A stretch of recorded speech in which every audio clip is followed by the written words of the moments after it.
The storm rolled in with a ferocity that seemed almost otherworldly. Rain lashed the cracked asphalt, and the small town's already meager streetlights flickered as if struggling against the chaos. Amid the turmoil, Alex, a wiry teenager with a knack for navigating the back alleys and forgotten corners of the town, tightened the hood of his threadbare jacket. The power had gone out hours ago, and with it, the thin veil of normalcy that the town clung to. He wasn't worried about the dark, though. He had grown up in it, learning its language and its secrets. What worried him was the silence. It wasn't the absence of sound, but the eerie, heavy quiet that comes when the world holds its breath. As Alex darted down a narrow lane, his footfalls echoing against the empty buildings, he spotted an unusual glow emanating from a cluttered garage. He hesitated, instincts warring with curiosity.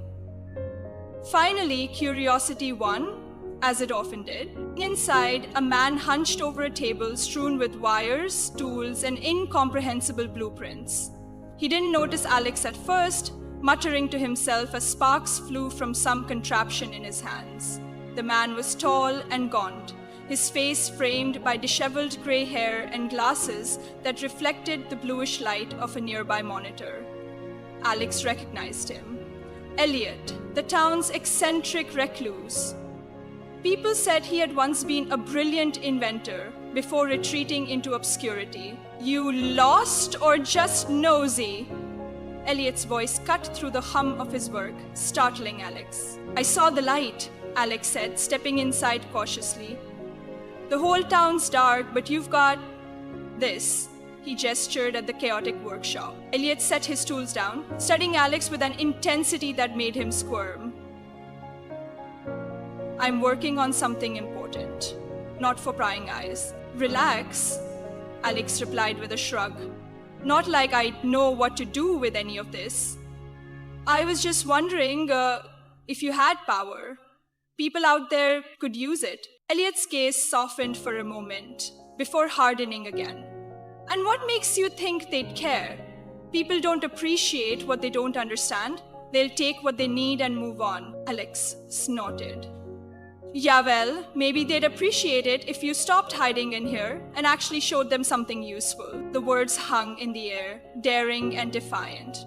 Elliot's eyes narrowed, but instead of anger, there was something like reluctant amusement. "You're braver than you look, kid? Or dumber?" "Probably both," Alex shot back, cracking a grin. "So, what are you building?" Elliot hesitated, then gestured for Alex to come closer. "It's a generator, but not just any generator. This one's self-sustaining, pulls energy from ambient vibrations.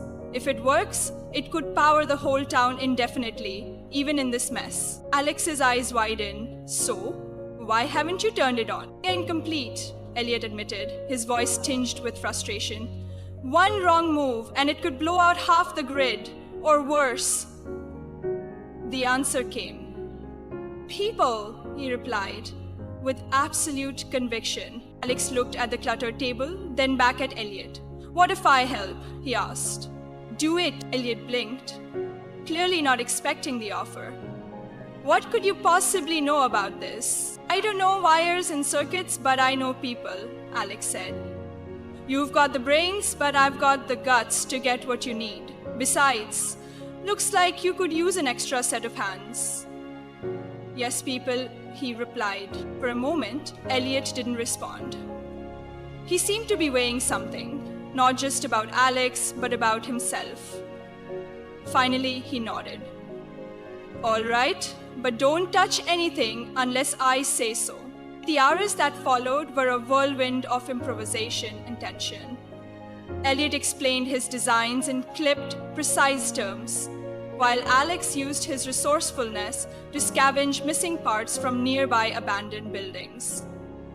Each trip out into the storm was a test of endurance, and each return brought a new piece of the puzzle. As they worked, they talked.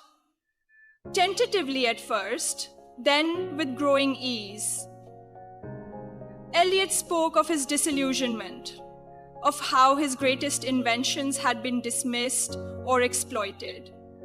Alex, in turn, shared snippets of his life on the streets, the loneliness, and the hard lessons learned. There's a difference, Elliot said one night, between being invisible and making yourself invisible.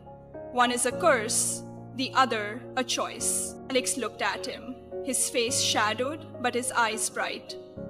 And how do you stop being invisible? Elliot smiled faintly. You create something they can't ignore. By the third day, the generator was ready. Its sleek, improvised design hummed with a quiet energy, almost alive. Elliot stood back, hands trembling, while Alex grinned with unbridled excitement. Moment of truth, Alex said, flipping a switch. For a terrifying second, nothing happened. Then, with a low, rising whir, the generator came to life. The lights in the workshop flickered on, followed by the streetlights outside. Elliot and Alex exchanged a look of pure triumph.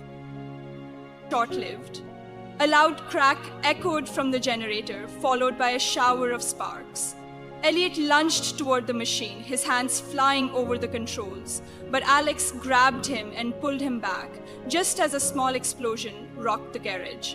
When the smoke cleared, the generator lay in ruins. Elliot sank to his knees, staring at the wreckage. I failed, he whispered, his voice hollow. No, Alex said firmly, you didn't. Then Elliot looked up, confused. You made it work, Alex continued. Even for a little while, you lit up the dark. And now, you know it's possible. We're looking for your book, I said. I mean, literally, it's possible. Elliot's expression shifted, a spark of hope rekindling in his eyes. Maybe, he murmured, maybe it's not over. In the days that followed, they began rebuilding. Not just the generator, but themselves. Elliot found renewed purpose, his mind alight with ideas, while Alex discovered a sense of belonging he had never known. There's a saying, Elliot said one evening as they worked. The best way to predict the future is to create it. Alex smiled. Sounds like something worth doing. And so, amid the storms of their lives, an unlikely alliance took root, proving that even in the darkest times, the light of connection and purpose could shine through.